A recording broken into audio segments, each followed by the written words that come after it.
नमस्कार साथियों, इस वीडियो में हम बात करेंगे छत्तीसगढ़ आरटी एडमिशन के दूसरे चरण की समय सीमा के बारे में। साथियों, दूसरा चरण पहले 20 जून से प्रस्तावित था, लेकिन प्रथम चरण के डेटा का जो काम है वो अभी और शिक्षा विभाग के द्वारा अभी जो कुछ भी सूचना हमें प्राप्त हो रही है उसके अनुसार अभी प्रथम चरण का डेटा मैनेजमेंट का काम अभी रह रहा है। इसी कारणवश दूसरे चरण की समय सीमा में बदलाव किया गया है। तो हम इस वीडियो में डिटेल में बात करेंगे कि आरटी एडमिशन का जो दूसरा चरण है वो कब से शुरू होगा।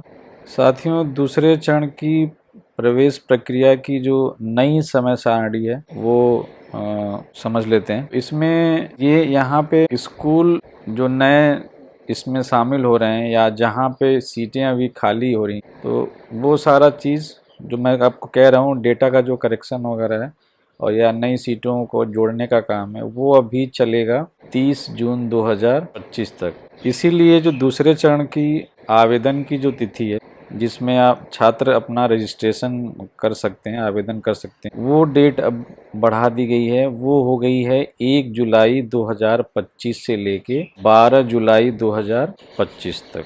तो आपको 12 दिन का समय दिया जाएगा। तो इसके पहले जो कुछ भी आपका पेंडिंग डॉक्यूमेंट वगैरह है वो आप तैयार कर लें, ताकि आपको 1 जुलाई से लेके 12 जुलाई के बीच में ऑनलाइन रजिस्ट्रेशन करने में कोई दिक्कत ना आए। जैसे ही 12 जुलाई को आप अपने बच्चे के लिए आवेदन कर देंगे, आवेदन के साथ ही हम पहले भी वीडियो में बात कर चुके हैं, जैसे आवेदन आप करते हैं ऑनलाइन, तो ऑनलाइन आवेदन का प्रिंट निकाल के और साथ में जो भी संबंधित दस्तावेज हैं, चाहे वो जन्म तिथि का प्रूफ हो या निवास का प्रूफ हो या किसी आप आरक्षण वर्ग से आ रहे हैं उसका प्रूफ हो, तो वो सारे दस्तावेज का एक कॉपी फॉर्म के साथ, उसी जब फॉर्म आप भरेंगे तो फॉर्म में नोडल अधिकारी का नंबर और पता दिया होता है, तो उनके पास आपको साथ ही साथ जमा भी करना होता है। तो इसीलिए आप यहाँ देख सकते हैं कि आवेदन के साथ साथ नोडल अधिकारी उसकी जांच भी करेंगे। तो जैसे ही आप आवेदन कर ले रहे हैं, 1 जुलाई को आपने कर लिया तो 2 जुलाई को आप जमा करके आ जाओ,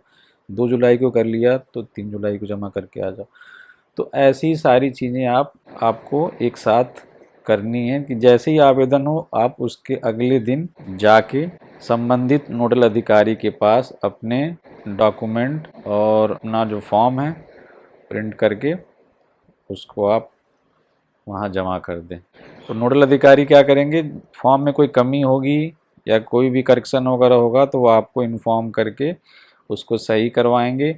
तो उसके लिए 19 जुलाई तक का समय, उनको 19 जुलाई तक का समय दिया गया है। लेकिन ख़ास बात है कि 2 जुलाई से ही वो काम ये शुरू कर देंगे। तो ये दोनों काम साथ साथ ही हो रहा है। 12 जुलाई के बाद केवल नोडल अधिकारी के पास 19 जुलाई तक का समय है। पहले जमा करने का फ़ायदा ये रहेगा कि कोई भी अगर डॉक्यूमेंट में करेक्शन है, कोई भी दिक्कत आ रही है, तो वो दिक्कत भी आप टाइमली सही करवा पाएंगे, क्योंकि आप देख सकते हैं दूसरे चरण की जो लॉटरी है वो 22 जुलाई से 23 जुलाई 2 डेट में ये निकाल देंगे, ऑनलाइन आ जाएगी। तो चूंकि एक बार ये डेट अब बढ़ चुकी है तो अब डेट बढ़ने का कोई चांस नहीं है। दूसरे चरण की जो लॉटरी है, ऑनलाइन लॉटरी जो आएगी, जो आपके मोबाइल पे भी मैसेज के थ्रू आ जाती है, बाकी आप ऑनलाइन भी चेक कर पाते हैं, तो वो उसके लिए 2 दिन का समय निर्धारित किया गया है, 22 जुलाई से लेके 23 जुलाई तक। तो हो सकता है कुछ जिलों की लॉटरी 22 जुलाई को आ जाए और कुछ जिलों की लॉटरी 23 जुलाई को आ जाए। अगर आपका लॉटरी में नाम आ जाता है, कोई आपको एक स्कूल अलॉट हो जाता है, तो आप अपने बच्चे के साथ एडमिशन का जो काम है वो शुरू कर देंगे। वो शुरू होगा 25 जुलाई से लेके 31 जुलाई तक।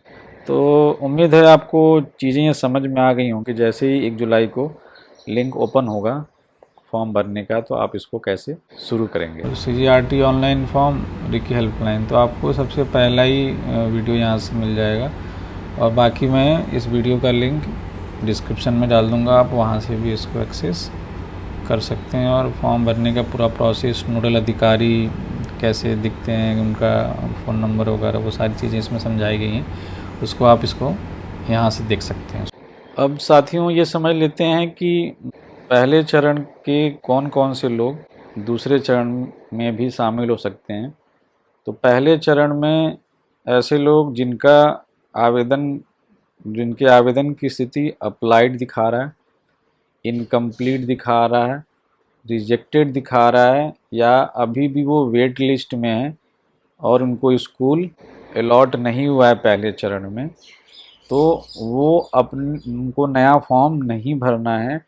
वो पुराने वाले फॉर्म में, जो मैंने अभी समझाया था अपडेट करने का, तो वहाँ से आप वो पुराने आवेदन में संशोधन 1 जुलाई से कर सकते हैं। संशोधन कहने का मतलब है नए स्कूल आप इसमें अपने एड्रेस के हिसाब से नए स्कूल वहाँ पे ऐड कर सकते हो।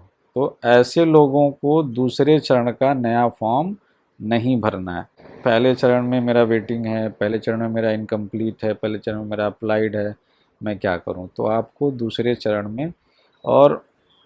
चरण में नए स्कूल अपडेट कर देने हैं।